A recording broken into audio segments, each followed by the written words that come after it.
Hey, Jock, how are you doing?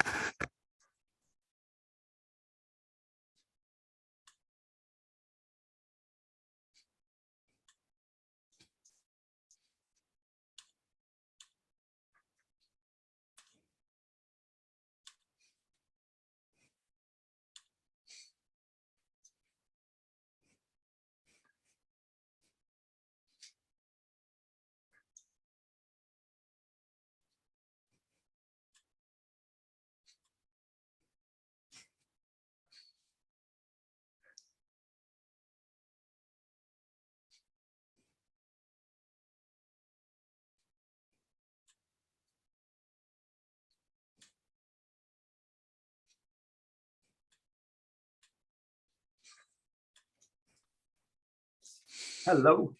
Hey, Jock, how are you doing? I'm doing well.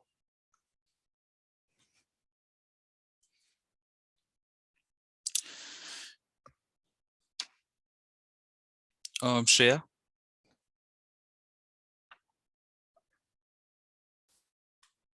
Shreya, can you hear me?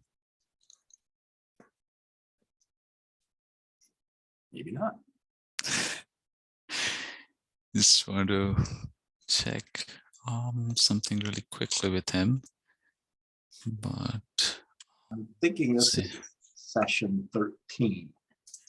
Yes, and I believe, yeah, this is the last session we have, and Bale is going to lead this. So I just joined to give her access, and then I'll leave because I have another meeting to attend. Okay. Laura and I are working on the slides now for tonight. Okay. There are so many names for the awards. Oh, just pause. It says resume recording or stop recording. As Okay, so it's recording now. Okay. Yeah, I started. You did start it. So, okay, cool. And you need to let people in. So, okay, I'll leave now. Bye. Good luck. All right. Bye, Renee. Shreya, do you want me to do anything else? No, you're good. Good. Okay, bye. Have a good one.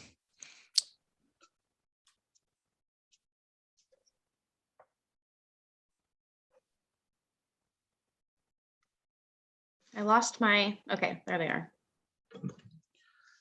are. So Rishi had some comments in the email. Do you want to really quickly check it? Rishi, which page was the problem? Should not be big of a problem. It's on slide 19. It's just the image is shifted a bit. If it's minor, we can skip it. Yeah, that's fine. Oh, okay. Okay, our final judge is here, so we can start. Hey, Rishi, would you mind doing the recording and posting it? I'm not sure. I'm just not savvy with that. Sure. Okay, and Mary just hopped on, so I'm gonna let her in. Hello, everyone. Well, Hi, Mary. No. Hello. Yep, I'm Dharmendra. Hello, nice to meet you. Sorry, I'm not able to start my video camera. I'm not sure why. Is it fine if I just do not have video here? Yeah, you'll be fine. Okay, thank you.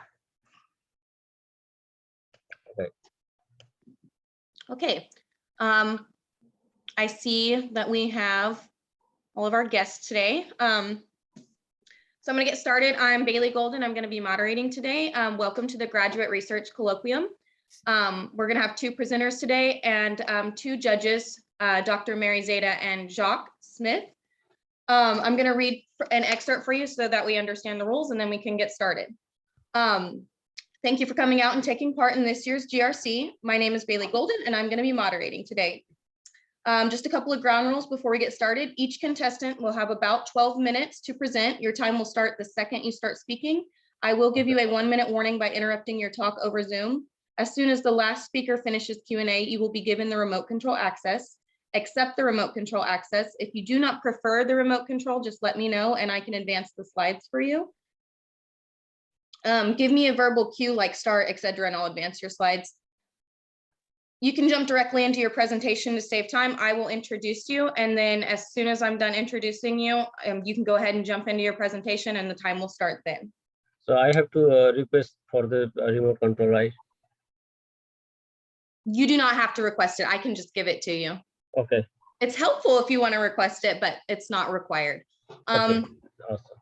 Okay, so do we all understand the rules and are we ready to begin? Yeah. Okay, great.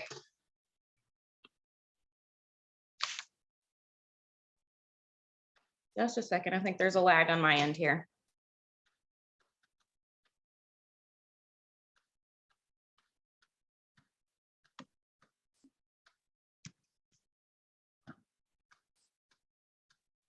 Okay, there we go. Okay, first up, we're gonna have Dharmendra Pant, an advisor, or sorry, I'm sorry, a student at Michigan Tech University. I do not see what department you are from, so Dharmendra, if you want to let us know. I'm from physics. I'm from physics Okay. department. Awesome. Okay, so Dharmendra Pant from the physics department. I'm going to give you remote control access. Let me know when you have that, and then when you begin speaking, I will begin your time. Okay, so I can start now, right? Mhm. Hello, good afternoon. Today I'm going to talk about the emergence of ferromagnetism in two-state bilayer graphene nanoflex. I'll explain how this non-magnetic material become magnetic upon the twist. So I cannot control this. I ask for the remote. Okay, yep. Okay, here this slide contains the band structure of a single layer, bilayer, and two-state bilayer graphene. If we look at the single layer structure here, the valence band and conduction band meet at a direct point. If we zoom in this region and make a three-dimensional view of this conduction and valence band, we get a pair of cones meeting at a Fermi level. Here you can clearly see that the energy dispersion relation is linear. In case of bilayer graphene, we'll have a two pair of cones each from these two layers, but because of the interlayer interaction, one pair of cone will be slightly shifted away from the Fermi level. And in case of two-state bilayer graphene, we'll have two pair of cones, but laterally shifted away from each other like this. And here we can see that the formation of hybridized bond, a band because of the interlayer interaction. If you increase the angle, this band will go off, and there is a band gap opening we can observe here. And if we further rotate and reach near to the angle of 1 degree, then this band will start to become the flat. And when at the 1.1 degree, this band will be, and the angle at which this band become completely flat is called the magic angle. And scientists have observed many intriguing property like superconductivity, ferromagnetism, moat-like insulating phases near this magic angle upon suitable tuning the electronic population of these flat bands. So next slide, please. Oh, just back, please. One slide back, one step back. Yeah, here is the experimental research where they have observed the ferromagnetism in twisted bilayer graphene upon suitable tuning of those flat band. Next slide, please. But the question is, what causes the ferromagnetism in this non-magnetic material upon the twist? What happens if the size of the flux is in the scale of nanometer? Will you still get the ferromagnetism or not? Or is there any critical size of the bilayer graphene nanoflex below which we cannot observe the ferromagnetism? Next slide, please. With these questions, we started with constructing different sized nanoflexes. And we saturated all the unsaturated edge carbon atoms with the hydrogen to avoid unnecessary interaction. And the interlayer distance was 3.48 angstrom. And here we can see that the beautiful Moire pattern when one layer is rotated on the top of another layer. And for the electronic structure calculation, we used plane wave density function theory, which incorporates van der Waal interaction into account. And this system is highly correlated. That's why we introduced Hubbard correction in our calculation. And we used PV exchange correlation function to include the exchange correlation effect in our calculation, and PV potential as a pseudo potential. So in this small sized nanoflex, we did not get any kind of magnetism upon twist, but in these larger flex, we observe the ferromagnetism upon twist. Next slide, please. This slide contains the initial result of our calculations. Here on the top panel of this graph shows the variation of the energy of twisted bilayer graphene nanoflex with the twist angle. And this blue curve shows the ferromagnetic phase, and red curve shows the non-magnetic phase. If you look at the 0 degree here, here is the zero angle. If you look at it 0 degree, the flex was non-magnetic, and we can see here that non-magnetic energy was lower than the ferromagnetic, and on further increasing the angle of twist at 1.9 degree, our flex became the ferromagnetic. Here we can see that the ferromagnetic phase is energetically more stable than the non-magnetic phase. And at again further twist at 3 degree, again the flex become non-magnetic, and again upon further twist the flex become ferromagnetic. In this way, we observe multiple phase crossing between 0 to 30 degree, and if we go from 30 to 6 degree, we'll have just the graph will be the mirror image of this one. And if we go from 60 to 120 degree, the same nature of the variation of energy will be repeated again. Now to understand, to understand the phase crossing from ferromagnetic to non-magnetic, non-magnetic to ferromagnetic, we analyze the non-magnetic energy gap of the flex. Here in the bottom panel, this blue curve shows the variation of the non-magnetic energy gap. This shaded region corresponds to the angles at which ferromagnetic phase was stable. So if we look at here, the non-magnetic gap gradually decreases upon the increasing the twist angle, and when it becomes very small, approaches to 0. This dotted line represents the 0 energy gap. Then instability, electronic instability happens in the flex, and the flex becomes ferromagnetic. Again, upon further twist, if the gap increases, again the flex becomes non-magnetic, and on further increasing the angle, we observe that again the gap decreases, and when it approaches towards 0, we found the ferromagnetism. So in summary, when the non-magnetic gap decreases and approaches close to 0, electronic instability happens and the ferromagnetic phase emerges. And next page. So to understand this non-magnetic to ferromagnetic phase transition, we analyze the frontier electronic state of nanoflex at 2.3 degree for brevity.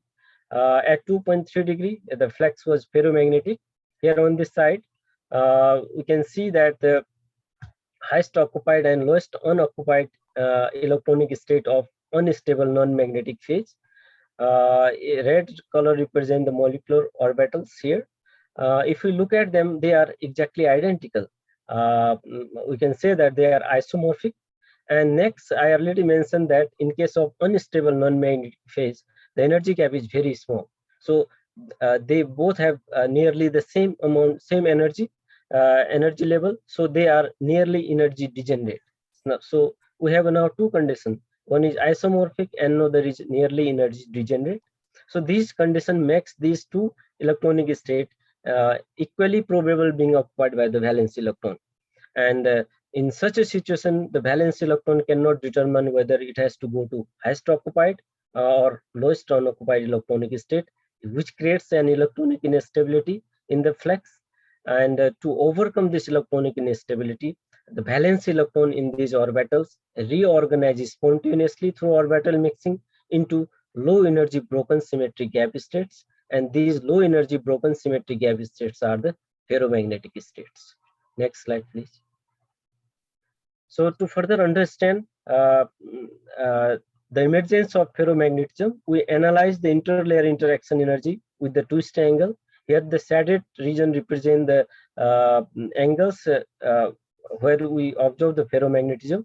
So we observe that this interlayer energy interaction energy was strong in these ferromagnetic regions. And further, to understand the nature of band filling in the non-magnetic and ferromagnetic cases, we analyzed density of state of nanoflex at a few different angles. I'm going to summarize this here. If we look at this top panel, this circled shows the energy gap of the bilayer graphene at 0 degree. If we go from 0 to 1.7 degree, please keep just hitting that next. I have circled these regions. So so if we go from here to here, could you please hit next? Yeah, this gap is decreasing. If we go further here, again gap will decrease. So gap is decreasing and we are going towards the instability. And at 2.3 degree, ferromagnetic phase was stable. This is unstable, density of state of unstable phase of the flux. So if we go at the 2.3 degree here, now we can see that our electronic state are spin polarized, and these gaps are the energy gap of spin majority and spin minority electrons. Now, if we go further at 5 degree, where ferromagnetic phase was unstable, I'm going to show you here.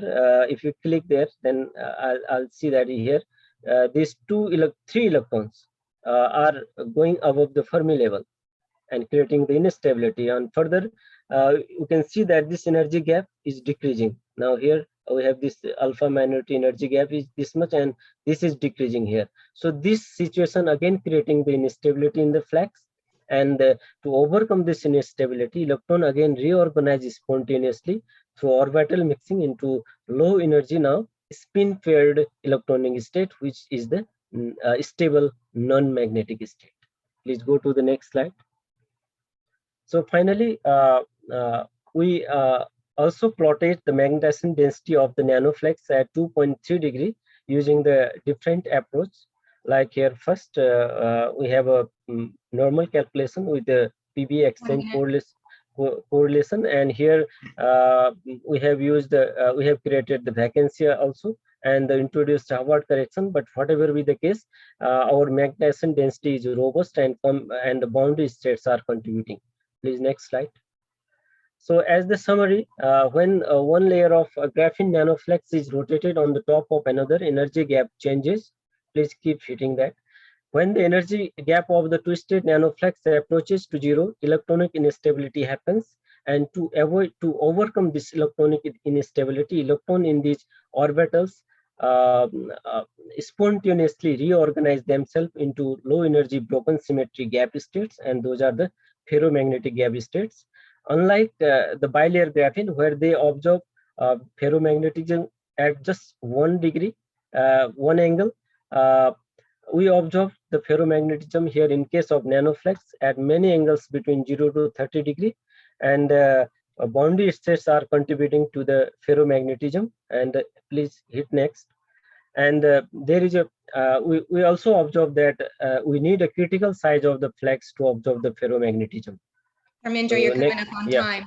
Yeah. I just want to thank you all. Awesome. Thank you, Dharmendra. At this time, I would like to ask the judges to unmute themselves. You will have 3 minutes to provide feedback and ask your questions. And I will start your time whenever you guys start. I'll jump in and say thank you very much for your presentation. This is not necessarily my area of expertise, but it was very interesting, and basically twisting these nanotubes basically is. So you're I guess 2 questions. Have you ever, instead of twisting, do you ever bend them? Do you ever go in? Yeah, actually, I wrote a program and then I can rotate one layer on the top of another by whatever angle I need. Okay. Yeah, I wrote the Python code for this. Okay. So it takes on this certain characteristic, and where would this be utilized? Like where would you take this research? Well, that's a very good question. This kind of we have observed many kind of I mean, this property in the bilayer, twisted bilayer graphene. And this is the first case we observe in the nanoflex, but all other were the experimental. And here we have shown the physics, why it is just being, why it is going to be ferromagnetic. We have basically, we have revealed the physics behind these phenomena. That is very important for us. And next, here we can see that upon twist, sometimes it becomes magnetic, sometimes non-magnetic. So it can be used as a magnetic switch as well. And further, this system upon twist is become magnetic material. So it can open the door for the another research where this material can be utilized in the quantum computing kind of advanced level. Okay. Who's funding your research? We don't have any out funding. We are just utilizing our resources here. Okay. Yeah. Thank you. Okay, Mary, did you have a question? Okay, thank you very much. Very interesting topic. And Dr. Espit already asked my question. I wanted to know the application of your work, and you answered to this. Thank you very much. Yeah, thank you. Very nice Yeah, topic. Thanks. thanks. Yeah. Okay, do we have any more Thank you. questions from the judges? No, not from me. No, Okay. thank you. Okay, great. Up next, we have Rishi, and I'm going to venture to say that he is also from the physics department. Yes, I am. Okay, great. I'm going to give you access now. Oops. Let me know when you have that. Do you want me to do your slides, or do you want to? Can I do? Okay, I can do it myself. I can do it myself. Okay, awesome. Whenever you're ready. All right. Good afternoon, everybody. My name is Rishi. I work with Dr. Petra Meyer in the physics department for the Hawk collaboration. So my focus of study is actually looking at the universe through the eyes of gamma rays and look at how to analyze these gamma ray sources with the Hawk Observatory, which is a big observatory that I'll explain a bit later. So let me get started. All right. Now, astronomy. We all know what astronomy is. Astronomy is looking at the universe through different eyes, like X-rays. We look at visible stars. We look at stars. We see planets. We see galaxies. We see a lot of different galactic objects through visible light. So the same is applicable for gamma rays. So we look at the universe through gamma rays, and in this case, we look at the universe through mainly low energy, that is 0.1 to 100 mega electron volt to 0.1 to 100 peta electron volt, which is the ultra high energy gamma rays. So there have been two major revolutions in gamma ray astrophysics, and in the early 2000s, when the introduction of at stereoscopic imaging atmospheric Cherenkov telescope, it fast forwarded the advancements in tera electron volt energy, which is the very high energy gamma rays. And then in the recent 2010s, early 2010s, with the introduction of Fermi satellite and agile satellites, it fast tracked the idea of giga electron volt gamma rays, which is the high energy gamma rays. So in the current era, we are in the PeV electron volt gamma ray astronomy, PeV electron volt to tera electron volt gamma astronomy, with observatories such as Hawk, LASO in China, and there's one in SWGO, which is under construction.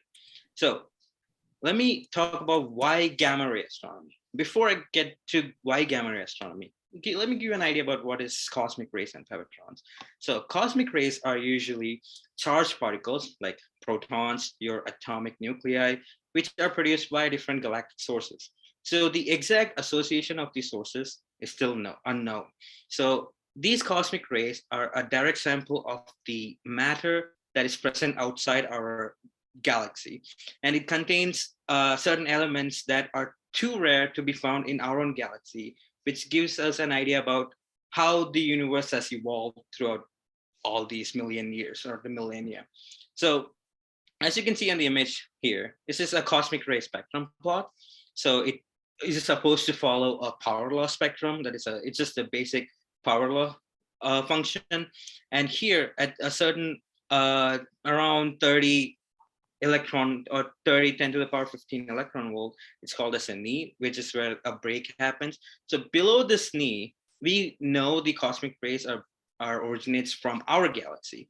And above that, we don't know the origin of these cosmic rays. So a certain sources like, let's say a PeVatron, are sources that produce these cosmic rays above 100 TeV. And then there's PeVatrons, which are sources that actually produces or accelerates cosmic rays above to a few peta-electron volts. And we're actually looking at these peta-electron volts to better understand how our universe was formed. But why, you might ask, like, why gamma rays why are we talking about cosmic rays when my research is on gamma rays? So cosmic rays, as I mentioned before, are charged particles, right? So they interact with the interstellar medium, they interact with the electric and magnetic fields in space. So when they reach when they travel from the source to Earth, they kind of like get sidetracked. They don't follow like a single path. They just go around all through the materials. And when they reach Earth, we cannot pinpoint the location where it came from. But these cosmic rays actually at the point at the source of its origin, they interact with the matter in space, and they interact with the cosmic microwave background to produce gamma ray photons. And these gamma ray photons, they're electromagnetic radiations, right? They don't have charges, so they don't get deflected by any electric or gamma or magnetic fields. So they just travel without much of an interference to Earth, and we can directly pinpoint where these cosmic rays are produced and how much energy it has, because a gamma ray's energy is approximately 1/10 of the energy of the original cosmic ray. So the death of a star, it's a violent but beautiful subject, because when a star explodes, here is the image of a sun. When it explodes in a process called as a supernova explosion, what remains is a core and the material that's ejected from this star, and which is called as the supernova remnant. And when the core is dense and less than a certain amount of mass, which is called the Chandrasekhar limit, it forms a dense neutron star. And then this neutron star, depending on its properties, creates pulsars, magnetars, and others.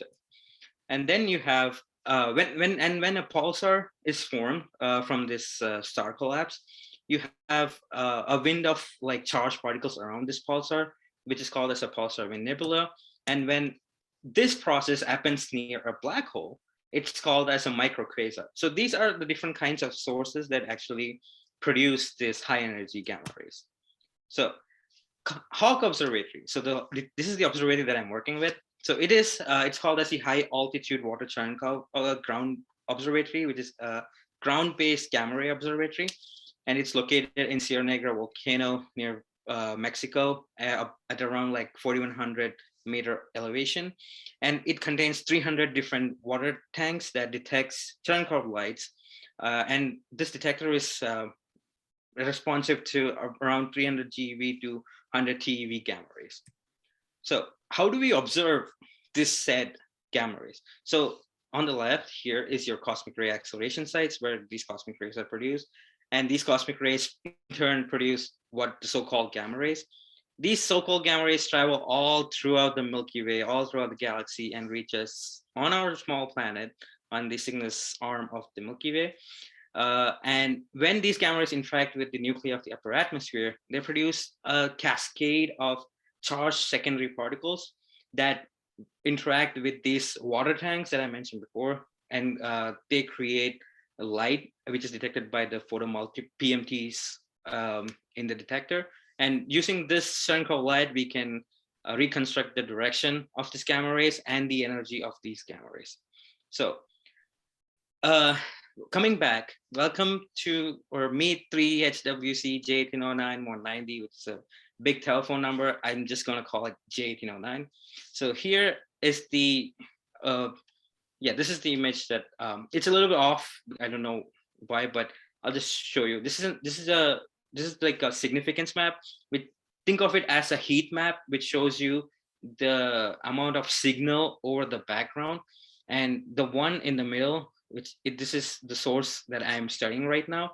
And there are two other different sources nearby, which is the J1804 in the one below, and J1813, that's one above.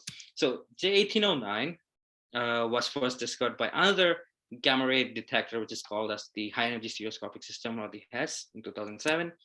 It's located, this source is located around 3.7 kiloparsecs away from Earth. And it contains 6 different sources, like the classes I mentioned before, pulsars, supernovas, etc. And it is suggested to be a source that can accelerate cosmic rays up to PeVatrons energies. So before, let me just introduce you to, I'll give you a brief idea about its neighbors, the J1804. It is one of the most mysterious sources known, because we know what kind of emission happens, but we still don't know what kind of source produces this emission. And J1813 contains one of the second most powerful pulsar in the galaxy. So, as I mentioned before, this is a source-rich region. This is, sorry about that. So this is the same region, just in a different coordinate system.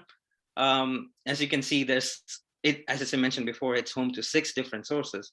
There's 2 pulsars, there's 2 supernova remnants, and there's 2 supernova remnant composites, which is actually a supernova combined with a pulsar wind nebula.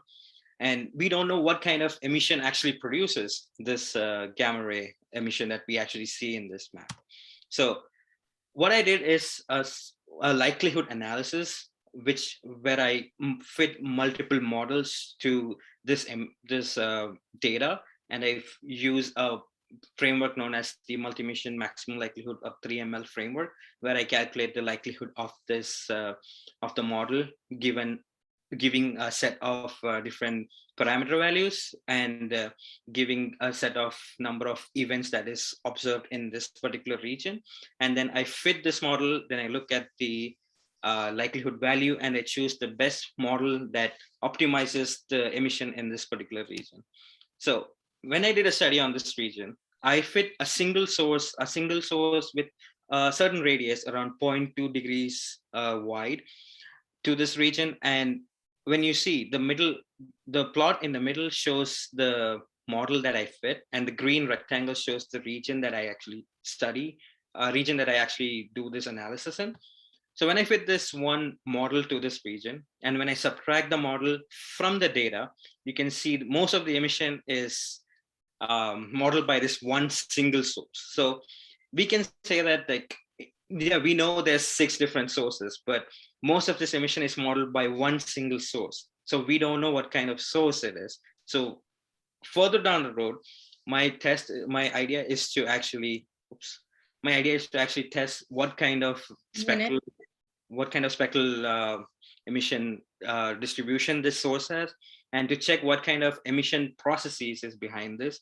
And from previous reports from HESS, it says most of this emission can be explained by the pulsar wind nebula in this region. But since I mentioned there's 6 different sources, isolating this one single source is really hard. So there's further study that's required in both the X-rays and gamma rays, which is required to actually isolate this source.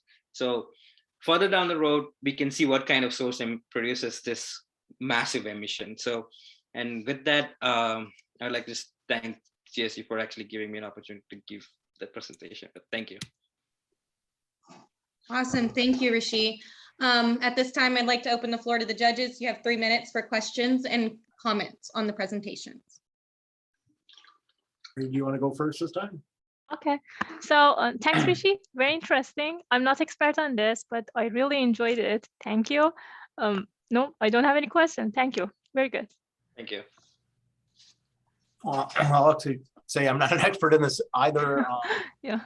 This was a very interesting presentation. You did a nice job explaining through, and you know, I was building my questions and you were kind of answering them as you were going. It all seemed like you have to isolate these different things to get, I guess, cleaner data. And I was wondering how you would actually do that.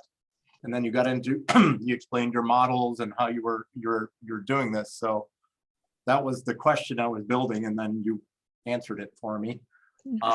But it seems like, you know, yes, as as you move forward, I'm sure you can refine these models even further to get even more accurate results. Is that kind of the next, what's like the next step in this evolution of this research? Right. So now the model is perfect.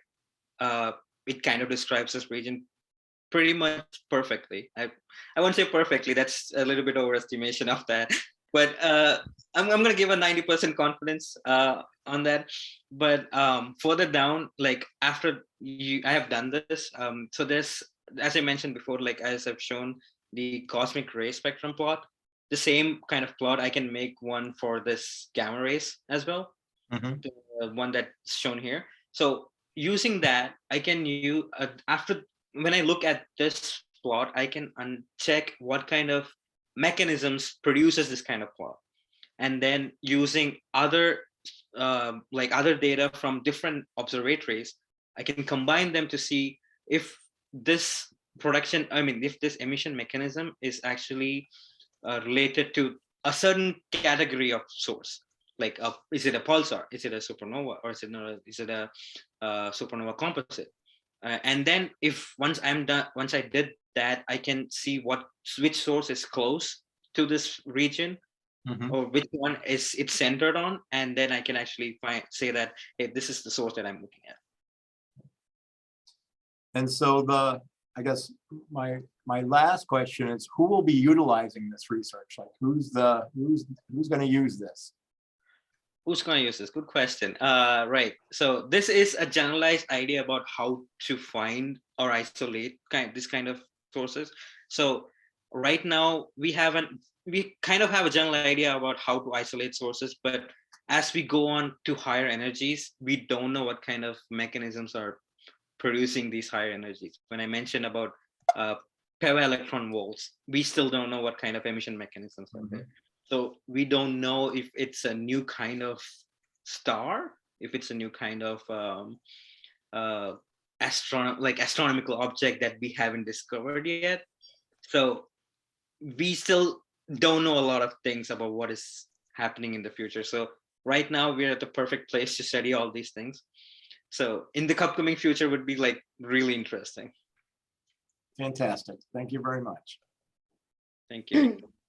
Okay, thank you, judges.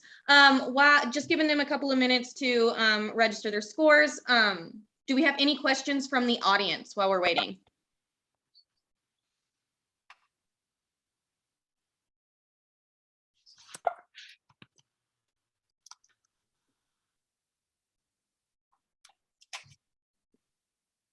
Not seeing any questions come in. I would just like to say you both did a wonderful job presenting. You can tell that you're both really knowledgeable in your field and that you're really passionate about the work that you're doing. So congratulations and thank you so much for presenting to us today. Don't forget to attend our award ceremony from 5 to 7 tonight. I hope to see you guys there. Okay. Thank you.